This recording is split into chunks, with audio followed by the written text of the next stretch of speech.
guys, thanks for joining us. My name is Carrie. Hi, I'm Casey. Tonight we're talking about what to do right now if your house or household is under demonic attack.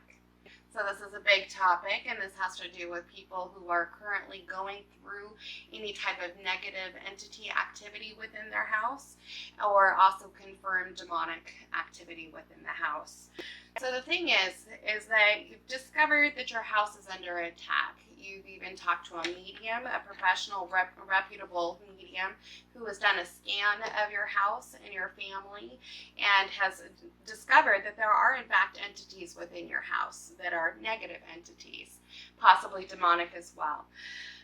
With that, you've also looked at our video of 5 reasons your house might be under demonic attack. Please reference that in our other videos that we've filmed. And you've come to the source of where or why this might be happening, and you're starting to evaluate what's going on within your house. So you've gone through these processes, and now you're like, well, what do I do now? You've even talked to other demonologists, and perhaps you've even had your house cleared remotely, but it hasn't worked. So what on earth do you do about that? That's what we're talking about in today's segment. Thanks for joining us.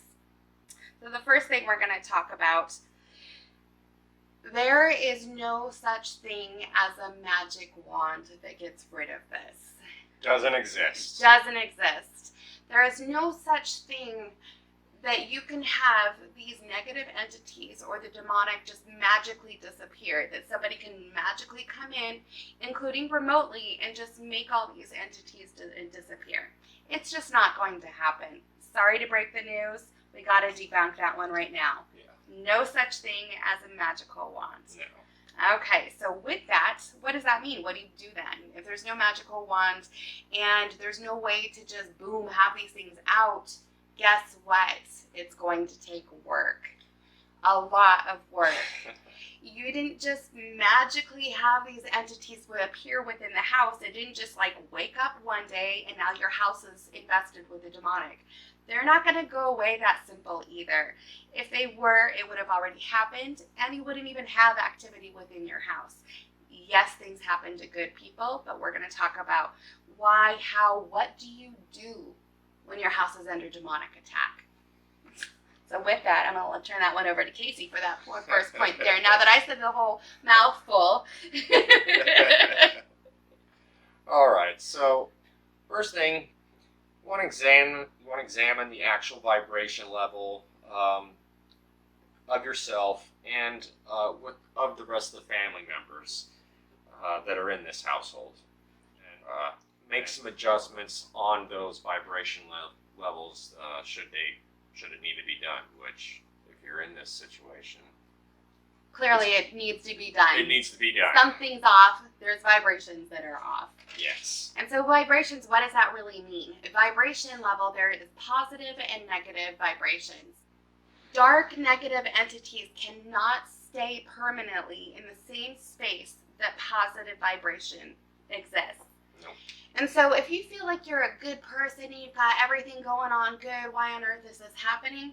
There's something probably off with your vibration levels that really needs to be adjusted. And that means to look at yourself personally and look at people within your household too. So look at areas that you really, really need to break it down as far as vibrations to lift the entire family's vibration level up in the house in an authentic way. And, you know, it's not always easy to glance in that mirror and, you know, to realize faults or, you know, lower vibrations that you may be holding on to and don't possibly even know it or understand why that is. So this is a good first step in raising those vibrations to help break that hold that the demonic will have. Right, and with that too, I mean, like Casey's saying, this is not an easy thing to do. It's going to feel like a chore, but to be honest, it is essential. Well, and a lot of times the easiest thing for people to do is just point the finger at somebody else. Right. Point fingers at other family members. Yep. say, okay, well, this person brought those entities in. It's their fault because they did X, Y, Z. It's not me. It's that person. I have nothing to do with that. Or, hey, this house would be so much better if this person did it differently, if that person did it differently, rather than going, okay, let's look at this as a whole here. That blame game never works. It lowers that vibration in the house dramatically. And quite often it's really hard to break that vibration level too, because it takes effort, which means that part of it too is going to be communication. When you're pointing fingers at other household family members, your communication is not going to be that awesome.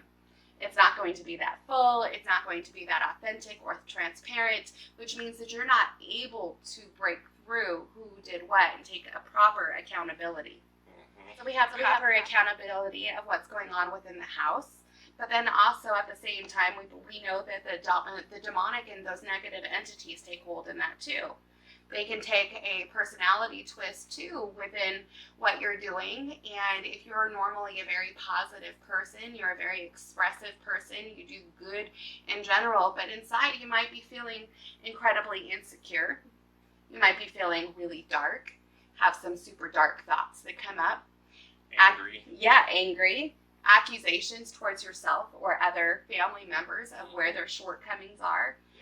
Yep. That's a really hard one to deal with. Yes. But it's important to look at that too. So that blame game, including towards yourself, needs to stop, and that communication needs to change authentically to raise the overall vibration level within that house. I don't know about you, but I have yet to meet a perfect person. What? Have you ever met a perfect person?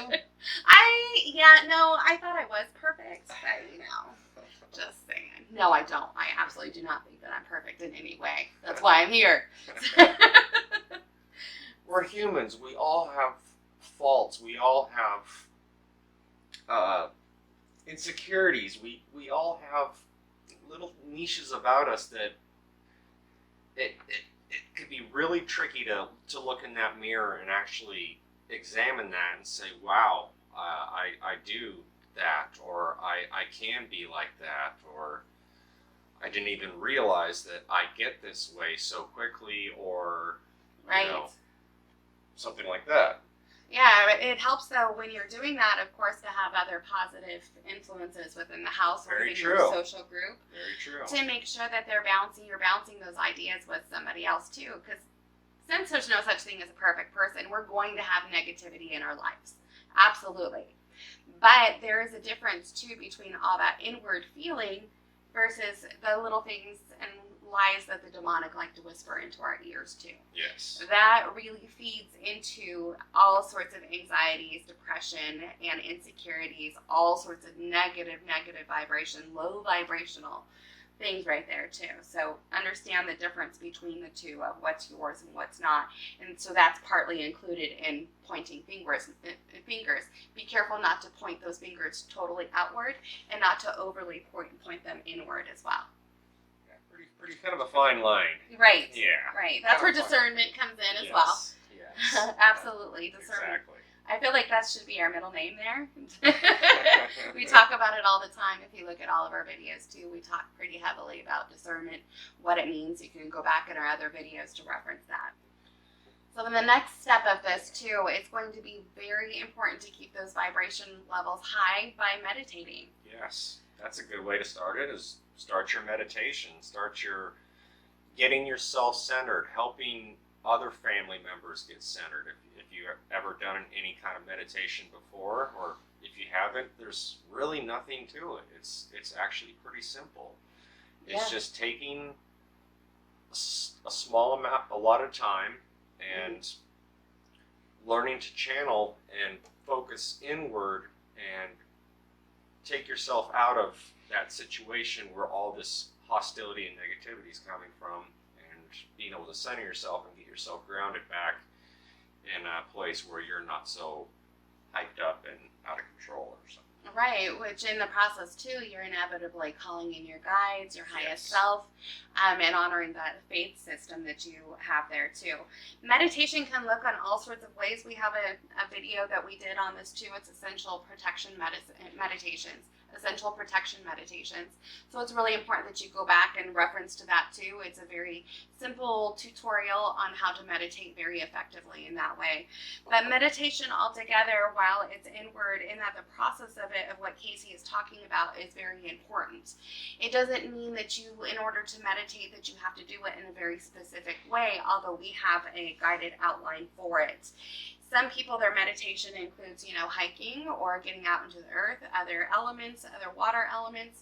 There is no real wrong to meditating. It just needs to be authentic. And the point of it is, like Casey was saying, to create that center, to really bring in those protections, to put yourself out of the situation that you're in as far as that darkness. It's a type of a deflection in a way. Mm-hmm. You're going outward in order to go inward. Yeah, well said. Yeah, I like that. Well said.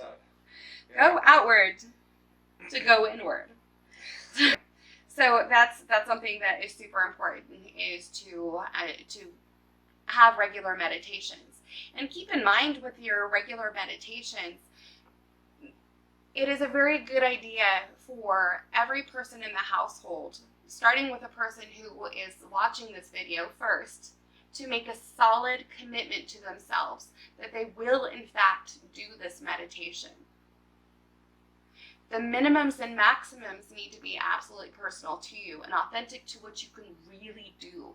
Don't say, I'm going to meditate 5 times today, when you know really that that's not even possible. For you, the most that's going to happen is twice, maybe even once. Set a realistic boundary that works for you and stick to it. Set your minimums that you're willing to do it and your maximums. You need to have a minimum, not the number 0, and you need to have a maximum.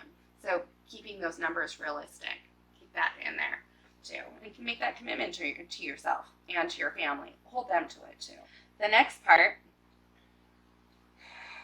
this is a big one. This is pretty big, and their nature, demonic by their nature, they thrive on fear.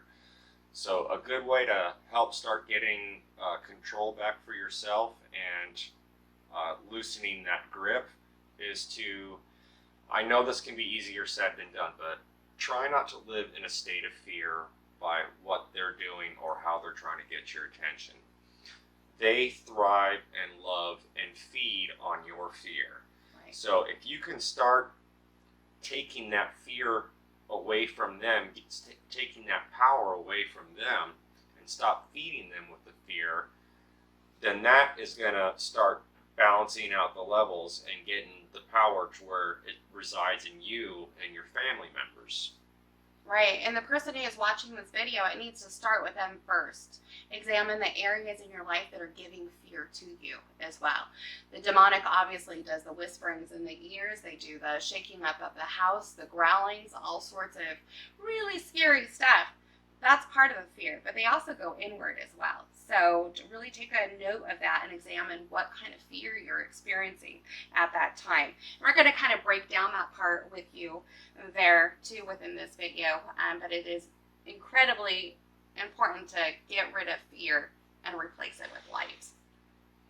That's right.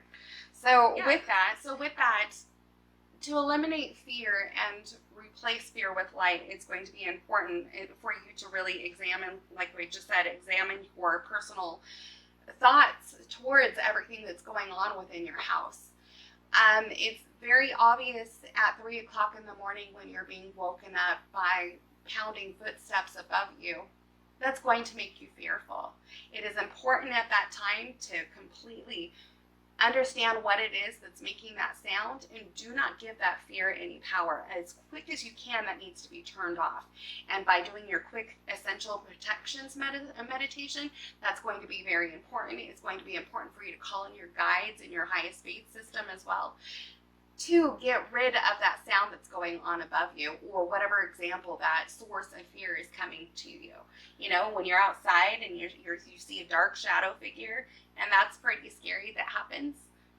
Yeah, if you've ever been unfortunate enough to actually see one materialize right before your face, and that can be very scary. I don't know if you've ever heard a demon scream or yell at you, but that also is something that is terrifying. Right. But when you're going through those and they know what's going to scare you the most, and they know how to get that fear out of you, how to milk that fear out of you. So by acknowledging and saying, I know this is what scares me, this is something that has happened that has scared me, so now I'm going to stop fearing it so much, and I'm going to start replacing that fear with love and light. Right, and that needs to be done as quickly as you can possibly activate that when it's happening. Not necessarily after the fact. It needs to be happening when it happens. That eventually becomes muscle memory too. Because fear does happen. You're going to have fear in your entire life. But what to do with that fear is really important for you to learn how to make that muscle memory of the reaction of fear and what to replace it with and how. And this is where another part where meditation comes in so importantly, because if you can kind of get yourself trained and you practice enough in meditation, you can almost start meditating immediately and getting yourself centered before you get to that point where the fear becomes out of control or too much. So that's a good way to kind of help get a step up on that level of fear when it's going on, by keeping meditation, the process of it, and how you center yourself and how you control your breathing help take care of that. Right, that kind of reminds me of, instead of pain management, it's fear management. Yeah, there you go. It's the same way that you would handle, let's say you just had a surgery and you are going to now have to deal with the pain management. Well, the same thing happens with this. You're going to have to deal with fear management and what to do and how to get rid of that and how to be on top of it. Just like when you just have a surgery, you're going to have some outrageous sort of pain. You want to make sure that you're staying on top of that pain management so it doesn't get so far ahead of you that it becomes a gigantic disaster. Right. The same thing goes with fear management too. So doing those meditations and making that part of your lifestyle is a gigantic part of fear management. Exactly. As you get to know and understand meditation and how important that is to your daily life, past, present, and future, you're going to start understanding how to put these barriers of light around you as well. And we will do another video down the road too of how to do what we've shown our clients how to do. There are these great big light balls that are basically used as fireballs for protection that you literally shoot against these entities. That's not for this topic. We'll be doing that another time. But when you are doing these meditations, what you can do is, not only are you surrounding yourself with the love and light cocoon and the orbs that go around you, but your entire house needs to be filled with love and light as well. That entire cocoon needs to extend through the reaches of your entire house, possibly your neighborhood and beyond. Anywhere that you need to start feeling safe. Now that takes practice, but it's really, really important that you learn how to do that. It's like taking a big light dome that's filled with high vibration and light and just setting it on top of your house and keeping that bubble around your house secure. Right, it's quite a guardian, and that's a gigantic protection. We're constantly having to maintain and keep up our protections at our places because we are constantly under attack. Right. In fact, I had a demon rush me coming up the stairs to my apartment the other night and stopped right as I closed the door. Yeah. It was on the outside of the door and was trying to move the handle as I was locking it. Right. This was last night, and while he is going through that, I'm on the phone with doing a consult for somebody who's going through demonic activity. They know that we're doing this. Casey and I are fully aware that we will be under attack all the time. It is worth it to us to continue doing this despite that attack, because you guys are worth it, and you guys need to make sure that you understand how much you are worth it and make that commitment to yourself too, because this is not for nothing. So we just need you to know that we know what we're doing, and we're trying to teach you guys what to do as well, so that we can get past this. That's right. It's all about setting yourself up for the best possible success. Yeah, so that part of where they're rushing into the door, that's going to have a bit of fear. But again, with a fear management too, we've got the in meditations of putting those protection boundaries down. And through the area that we're filming now, this entire building is completely covered. I can see all of my guardians right over here, and there's all sorts of, I can see the angels, that we have archangels in this building as well as all the hedges around the place. There's a constant activity of spiritual warfare going on. However, we know that we are covered as well. And that includes that gigantic blanket of light, and that's something that's very important for you to learn how to activate within your house. Precisely. The other part too is that when you have all this stuff going on in your house and you're trying to figure out what to do, we're giving you these tools as well. But surrounding yourself with love and light also means including looking at energy healings as well. If you know any Reiki masters, any Reiki practitioners, it's a very, very good idea to reach out to them to wherever you are. Learn about getting those energy healings as well, because as much of an attack that you're going through in your own house right now and that your family members are experiencing, it's very likely that your whole household is very tired and they're very worn down. They're very mentally worn down, physically worn down, all sorts of immune system issues going on, pain going on, all sorts of, your family is in a place of where they're literally sick within the house. It's going to be very important that you feel that energy back up again. And Reiki masters are very good. Reiki practitioners are very good. Energy healing as a whole is very good to learn about, practice, have that practice done on you as well. That's right. Yes, that's right. Right. You also want to avoid hard drugs or excessive alcohol during this point as well. Those are things that will keep your vibration low and keep the vibration in the house low as well. So it's all about getting some clarity. Right, and that hard drugs also includes any type of psychedelics as well. So be sure that you're not partaking in any of that too. The whole lifestyle of clearing these entities from your house, anybody who's watching this video needs to understand that it needs to start with the person watching this video. So that means that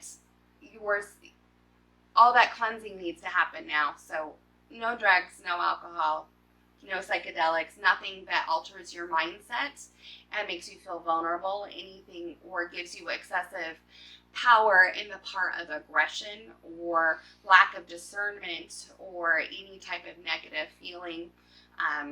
Those types of substances need to be avoided 100%. So the demonic will cling to the fact that you are partaking and will know if you are as well. They do tend to attach to situations where people are partaking in the house, and it's really important for you to understand that. I've had a question too, well, does one drink make a difference? It's not, I didn't drink a bottle of something a day. Does that really make a difference? Quite honestly, I think that it depends on the person. It really does. Depends on your ability of self-control. And understand what that means for you. Yes. Yeah. Yes. Your version of self-control might not actually be self-control. Yeah. Yeah. But at the same time, you need to understand where those boundaries are for you personally. But any type of drugs outside of that too needs to absolutely not happen. So I'm going to go with a blanket statement of yes, alcohol does matter. So yes, one glass would matter. So make sure that no alcohol, drugs, or anything that causes a psychedelic, none of that while you're trying to clear this thing. Yeah. This is not about guilt or shame or blaming or anything like that. No. This is just an easy way for the demonic to slip in and stay in. Right. When you're partaking in intoxicants and a beverage that is an automatic vibration lowers. So that's what we're talking about avoiding. It's just about raising your vibrations, not about judgment or blame or anything of that nature. Not at all. And especially with that, you got to really look at what's legal and what's okay in your states too. This very well might be a time, as far as alcohol and certain other, like cannabis use or whatever, it might be a time to fast during this time, but that doesn't necessarily mean permanently. We're just wanting to make sure that you are omitting any type of reason that you might be having an attack. So that needs to be removed. Yes. So, other part of it too is that this might sound very obvious, but all families need to partake. All families need to be a part of taking back the power within that house. All families, not just one person. You know, even it doesn't mean that the person maybe who's watching this video, but their husband and kids aren't experiencing activity, therefore it's not happening, blah, blah, blah. The skeptic refer to other videos that we've done. All sorts of references in here. What we're talking about, that it's really important that after the communication has been established, after you guys have identified why those things are in the house, and now you're like, what do we do now? Understand that all family members, all people who live within that house need to be part of taking the power back into the house again, not just one person.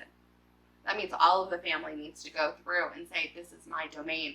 This is my place of residence. Nothing else is allowed to live here but love and light of no lies or deceits.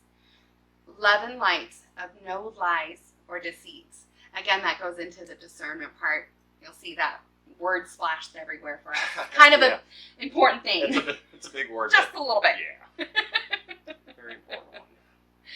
So with that too, that also brings us to personal and taking back your power. It's going to be important while you have these negative thoughts going on, and now you've really gone through and weighed out what is what.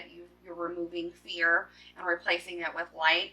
It's going to be important for you to maintain really good self-care, both physically and especially spiritually. We're not talking spiritually as in churchy bits. You know, that's a real personal thing of what that means, you know, and there's no right/wrong to that. We're not saying that there is, but we really believe that a higher power, highest self, highest guides, or whatever source that you are going into, the highest equivalent of that's outside of yourself, outside of ego, equates to the spiritual aspect. It's really important to tune into that and have very solid personal self-care as well as physical self-care during that time. The reason why physical self-care is so important is because it's very likely that during this time you're feeling very insecure. You're feeling all sorts of negative input towards yourself, about yourself. That goes into the whole, what lies do we believe to be true about ourselves? And with a personal, physical self-care, you've also most likely put yourself to the back burner for a very long time. You've put a lot of your priorities to the back burner. You've put a lot of your needs and wants to the back burner. You're not really taking the kind of self-care physically of yourself that you didn't realize that you needed to make a priority. Well, now's the time to make that a priority, because the demonic want to make sure that you never make yourself a priority, ever. They'll be sure to make sure that you don't have that. So by combating that fear, it's really important to activate that self-care. Another good idea might be to invest in some, rocks and stones, to put it bluntly, but ones that have, what's the word I'm looking for here?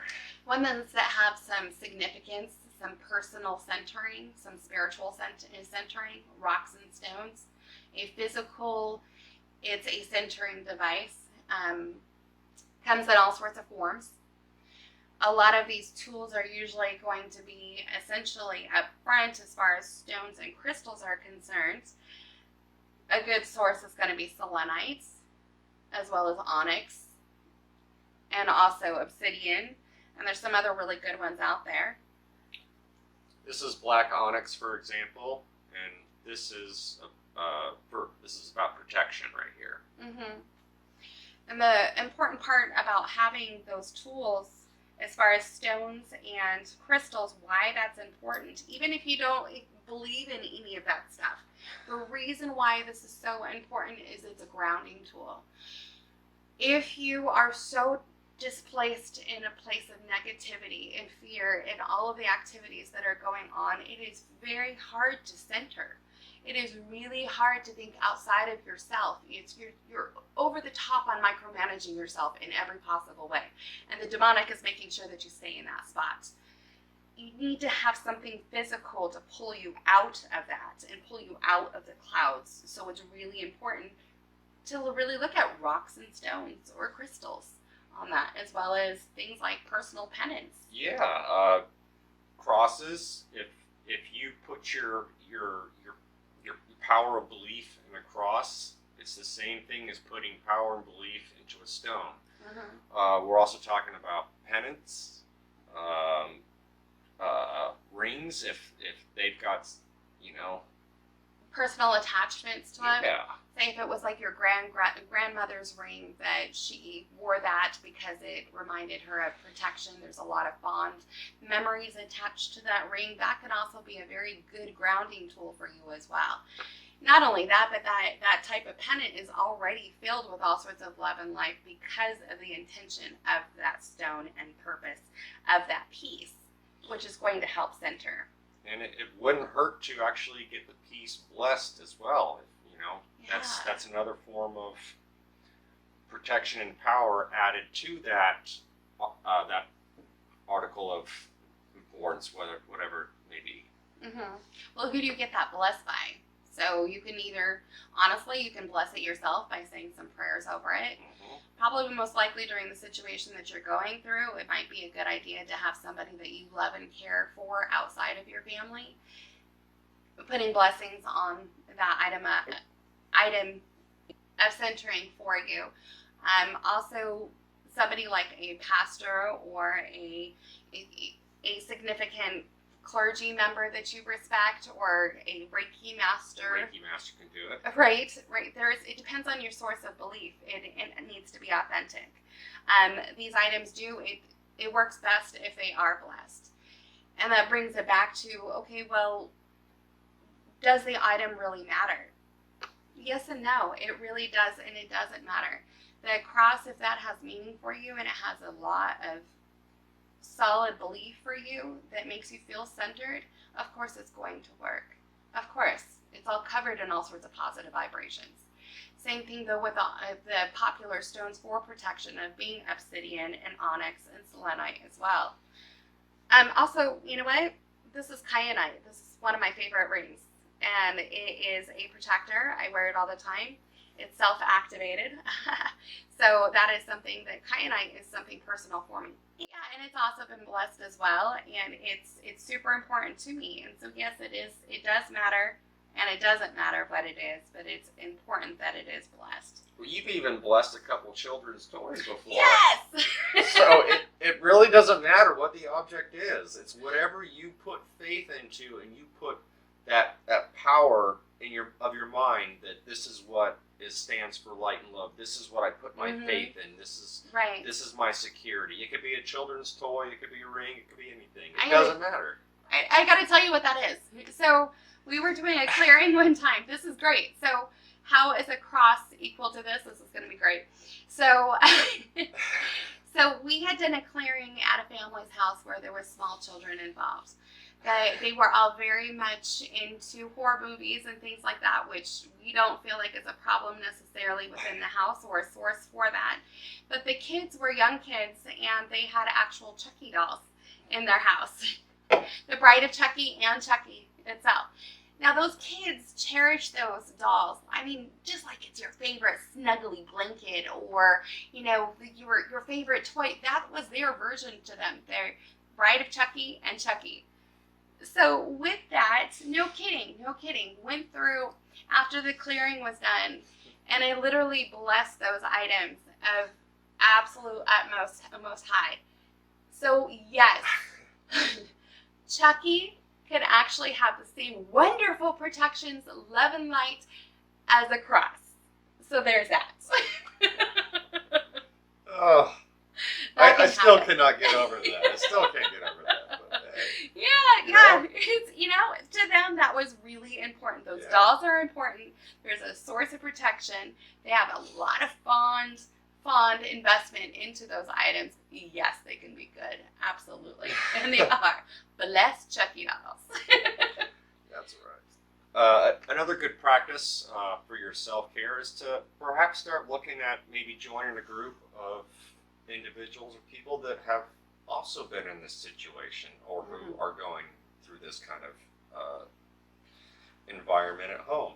You'd be surprised how many other people have been in similar situations. And it's always nice when you get someone else who understands what you're going through because they've been through it, they've seen it, they've experienced it, they know what you're talking about. Right. You're not in crazy town. You're not feeling like you're in crazy town. You're not being really drowned by your own negative thoughts. It's really important to open up and express those things with other people of like mind to you. And with that too, there's, it's kind of hard to look up and see, okay, what demonic support group can I go to? That's going to be a little bit of a trick. Probably won't find that in the yellow pages. You probably won't. You might find a few groups on Facebook, but or something like that, but even still, it may or may not hit the spot. So to help that a little bit too, pick an area that you're going through and struggling with at that time. Fear. Fear is a big one. PTSD. PTSD is a very big one. Any type of addictions within the family. That is a gigantic one. Finding a support group that maybe covers one of those topics. Because guaranteed within those support groups, you're not the only one who's had activity within their house. Not everybody is very open about this. So keep that in mind. That's why support groups are so much better for you. You're going to bring your truth to the light and bring that negativity to the surface and replace it with pure, authentic love and light. So that's very, very... You're in a household that's going through all sorts of a demonic attack and you're wondering what the heck to do now. We've given you a lot of insight about what to do about that while you're going through that. It's important for the whole entire family, like we said, to be all on the same page and agreement that you will all commit to the steps that it's going to take to actually clear this. Once you've reached that part of where you've made those commitments and you followed a lot of the guidelines that we've provided in the segment, yes, having a demonologist come in that is also a medium, keep in mind that they need to be reputable. Don't just go anywhere. Be sure that you fact checked who they are, what they do, and their process that they do it. At that point, it's okay to start looking at demonologists. And at any point, it's okay to look at demonologists. Make sure that there's a medium in there too. But keep in mind that all of these steps really need to be covered in order for this to be truly cleared permanently. Because there's no such thing as a magic wand to get rid of this. Too often we hear cases of people of where they contacted a demonologist, maybe that demonologist was out of state, who has done remote clearings within the house. And it didn't stick. It might have stuck maybe for a couple weeks, a couple months, but it didn't actually stick. The other part of it too is maybe they've gone to their pastors, they've gone to their church, gone to the highest of highs within that church to have their house blessed, and it still didn't stick. The person went around through room to room, seemed pretty thorough, cool. They leave and move on, and it didn't stick. After a couple of months or whatnot, the activity's coming back. Why is that? Nothing is going to clear permanently without you and your family doing the work first. It has to be authentic, and it has to be real, and it has to be right now, and it needs to be a lifestyle. So there. At that point, when you've reached that point in your family and you've contacted these demonologists then it's very likely that you can have your house cleared remotely. It's better to do it on site. And it's much better to do it on site because you're having the entire family involved within this. The entire family or the people that are living in the house are willing to do the work. That means that they're also going to be willing to have this thing cleared permanently. So it's really important to look at that. This is not something that you can half-ass and cut corners on. No. It's not. No, not at all. And the other part of it, too, one topic that we completely go over a bit but then kind of forget about, is you really need to ask yourself during this entire part, what would your life look like without this negativity, without the demonic within your house? What would that experience be like for you and for your family? That truth is going to bring a lot of truths to the surface too, other than a quick, easy, simple, light answer. But that's something that gigantically needs to be examined, is what would your life look like without all of this? Yeah, at that point you're likely to have your house cleared permanently. As long as you and your family, all people within your household, are committed to do the work. If you're not going to do the commitment, you're not going to see the results. The only thing that's going to commit to you at that point is all the negativity. I mean, do you really want to live that way? No. No, that's why we do this. No thanks. No. 1, 2, 3, not it. Yeah. Alright, so that's our segment today. Please reference all of the videos that we talked about earlier. If it's your first time joining us, thank you for joining us. Hello, everyone. We hope that you'll join us again in upcoming segments as well. Please do subscribe to our channel and click the bell down below. That way you're officially subscribed and you'll get notices when we put out new goodies for you. Thanks for joining us. Night, everyone. Love and light. Love and light.